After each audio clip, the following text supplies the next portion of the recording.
آپ کو لگ رہا ہے کہ اب ذرا اس بارے میں بات چیت ہونی کم ہو گئی ہے؟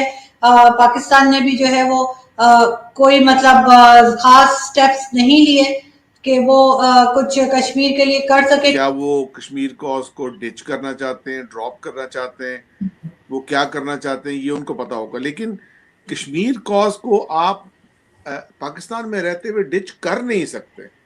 آپ کیسے ڈچ کر سکتے ہیں؟ کیونکہ اس وقت جو کشمیر میں ایکشن ہوا ہے وہ وہاں کی ایک جنونی قسم کی جو ہندواتا حکومت ہے اس نے کی ہے.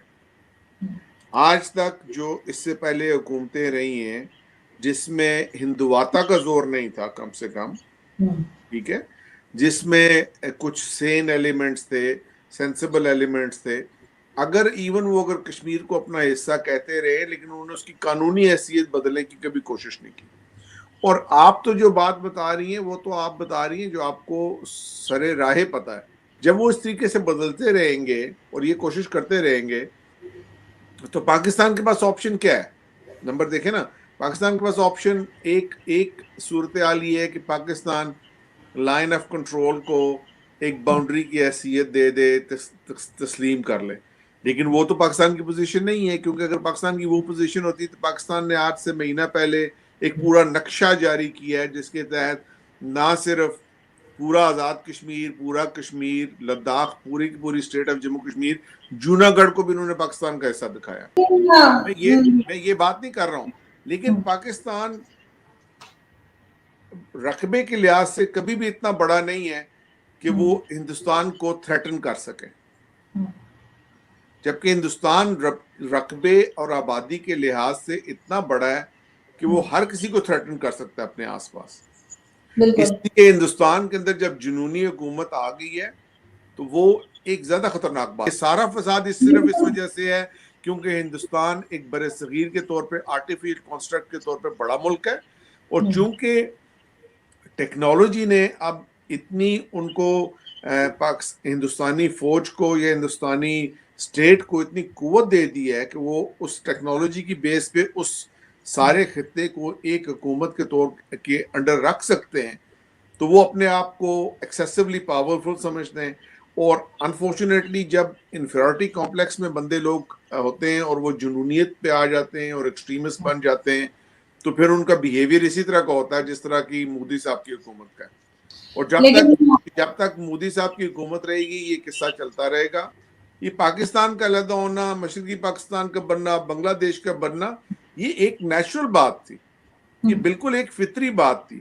صرف برٹش امپائر ایک ایسی امپائر تھی، اس کے علاوہ اشوکا کے بارے میں کہا جاتا ہے امپائر، اور اورنگزیب عالمگیر جن کی سب سے بڑی امپائرز تھی. لیکن اس کے علاوہ برٹش امپائر صرف اس لیے تھی کیونکہ ماڈرن مینز آف کمیونیکیشن نے ان کو الاؤ کیا کہ وہ اس کو یونائٹ کر کے رکھ سکیں.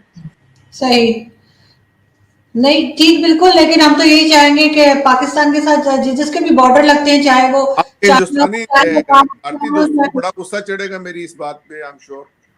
نہیں بالکل آپ کی ذاتی رائے، لیکن میں تو یہی چاہوں گی کہ سب لوگ امن سے رہیں، چاہے بڑی کنٹری ہو یا چھوٹی کنٹری ہو، سب میں امن ہو، آرام سکون سے رہیں. لوگوں کو بیچاروں کو اپنے یوٹیلیٹی بلز اور ہاؤس رینٹ سے ہی فرصت نہیں ہے. یہ تو حکومتوں کا کام ہے کہ وہ لڑتی رہتی ہیں بیٹھ کے. بالکل اس میں تو کوئی شک نہیں ہے، وہاں پہ بھی یہ تقسیم ہے. بالکل وہ پرابلم ہے، جابس کی پرابلم بھی ہے، آبادی بھی بے تحاشا بڑی ہوئی ہے دونوں کنٹریز میں. آبادی کنٹرول کرنے کی بھی ضرورت ہے، لوگوں کے پاس کھانے کو نہیں، ایجوکیشن نہیں، وہ سب کچھ ہے. لیکن دونوں جو حکومتیں ہیں وہ ایک دوسرے کو یہ بتانے میں لگی ہوئی ہے کہ جی ہمارے بارڈر جو ہیں وہ بڑے غیر محفوظ ہیں. آپ مجھے بتائیے کہ بھائی مودی حکومت آئی تھی وعدہ کر کے کہ ہم ہندوستان کو بہتر کریں گے، ٹھیک ہے، ان کا یہ وعدہ تھا شائننگ انڈیا، ہم اکانومی کو بہتر کریں گے. ان کو کس نے کہا تھا یہ کشمیر کے بارے میں یہ سب کچھ کریں؟ یہ ایک نظریاتی بات ہے. مجھے بتائیے کہ اس کا کوئی اکنامک بینیفٹ آپ کو نظر آتا ہے؟ نہیں. کوئی مٹیریل بینیفٹ ہے اس بات کا؟ نہیں، بلکہ نقصان ہے، ان کا اتنا خرچہ ہو رہا ہے. ٹھیک ہے، یہ صرف ایک نظریے کی بات ہے، ضد کی بات ہے، دماغ کے اندر بیٹھی ہوئی ہے ان کے کہ ہم نے اس کو اپنا حصہ بنانا. اگر آپ والی سینسیبل بات لوگ سمجھنا شروع کر دیں تو پھر تو واقعی امن آ جائے.